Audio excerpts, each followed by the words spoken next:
नमस्ते बच्चों, मैं डॉक्टर लता अग्रवाल।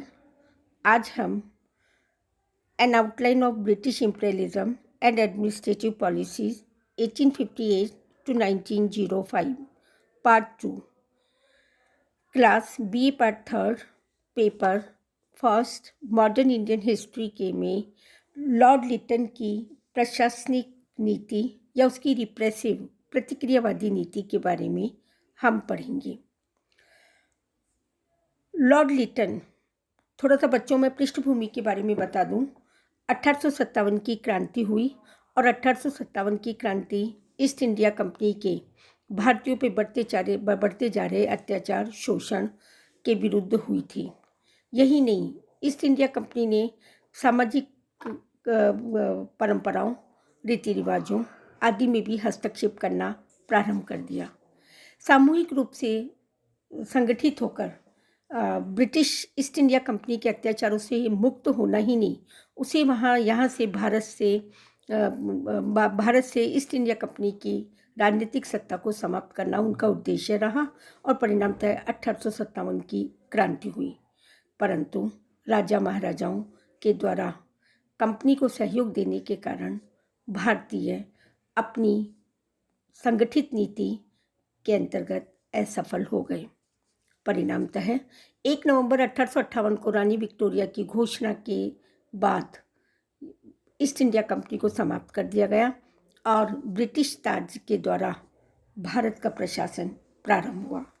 और उसी के अंतर्गत हम देखते हैं 1861 का अधिनियम, 1892 का भारतीय परिषद अधिनियम आदि लागू किए गए और यहाँ पर प्रशासनिक परिवर्तन प्रारंभ हुए।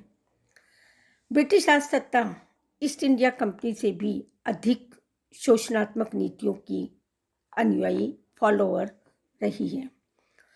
हम देखते हैं लॉर्ड लिटन, उसकी जो भारतीय लोगों के प्रति नीति थी बहुत ही कठोर, बहुत ही ज़्यादा प्रतिक्रियावादी या रिप्रेसिव थी। During the time of lord Lytton the viceroy certain repressive laws like vernacular press act and arms act of 1878 were passed to suppress the Indian mass. He deliberately reduced the age limit of the above person from 21 to 19 years in order to debar the Indian youth from competing for the Indian civil services. Do you know what was the repressive policy of Lord Lytton? The Vernacular Press Act of 1878 imposed severe censorship on the Indian press, newspapers, and journals. This heavily curtailed the freedom of speech. Lytton also passed the Arms Act of 1879, which forbade Indians to possess arms.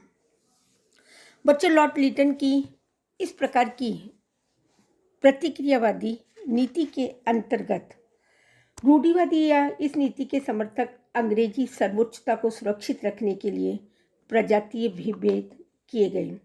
वे शिक्षित वर्ग की आलोचना से बचने के लिए भारतीय अभिजातीय सामंती वर्ग का समर्थन लेने का प्रयास करते थे।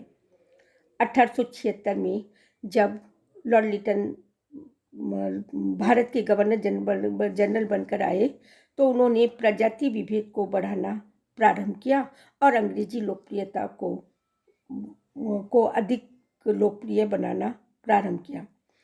उसका प्रशासनिक काल 1876 से 80 तक का था। इतिहासकार अंग्रेज का कहना है कि लॉर्ड लिटन की भारतीयों के प्रति अनुदारवादी नीति ने ब्रिटिश साम्राज्यवादी नीति को स्पष्ट कर दिया था और उसके प्रजातीय विभेद के कारण भारतीयों में ब्रिटिश सरकार के प्रति एक उग्र आंदोलन के लिए संगठित होने के लिए प्रेरित किया, जो आगे जाकर के हमें भारतीय राष्ट्रीय कांग्रेस के रूप में परिलक्षित होगा। 1876-78 में भारत में एक भीषण अकाल पड़ा जिसका प्रकोप मद्रास, बॉम्बे, मैसूर, हैदराबाद आदि प्रांतों पर पड़ा। लगता है 50% जनता अकाल के मारे समाप्त हो गई। हालांकि 78 में रिचर्ड स्ट्रेची के नेतृत्व में एक अकाल आयोग बना, परंतु अकाल कोष भी स्थापित किया गया, परंतु उसका परिणाम भारतीयों के पक्ष में नहीं हो पाया।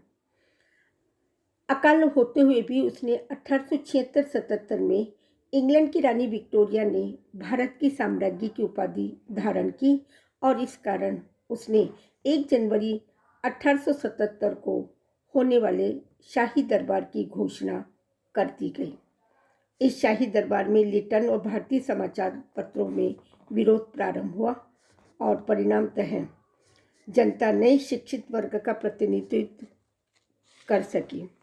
शस्त्र अधिनियम ने भी इसका विरोध किया और साथ में आर्थिक सुधारों के अंतर्गत कपड़ों पर 1870 के बाद कपड़ों की मिलें स्थापित की गई, कपड़ों पर कर हटाया गया और 1877 में हाउस ऑफ कॉमन्स ने कपड़े पर लगे आयात कर को समाप्त करने के लिए प्रस्ताव पास कर दिया, जो 1879 में समाप्त कर दिया गया। नमक कर, आर्थिक विकेंद्रीकरण और प्रशासनिक सेवा से संबंधित उसकी नई व्यवस्था ने भी भारतीय को उग्र किया। फैक्ट्री विधेयक बनाया गया। लिटन ने 7 नवंबर 1879 को एक विधेयक अपनी काउंसिल में पास करवाया और इस विधेयक के कारण भी भारतीय जनता को आंदोलन या ब्रिटिश सरकार की नीतियों के विरुद्ध उग्र होना पड़ा। इस प्रकार हम देखते हैं लिटन का शासनकाल प्रतिक्रियावादी तथा प्रजातांत्रिक विभेद की नीति के लिए प्रसिद्ध रहा। उसकी नीतियाँ भारतीयों का आर्थिक शोषण अधिक करना था तथा साम्राज्यवादी प्रशासन का स्वरूप जिससे स्पष्ट हो पाया था। इस प्रकार भारतवासियों की सहानुभूति इंग्लैंड के लिबरल दल के साथ होने लगी थी। धन्यवाद।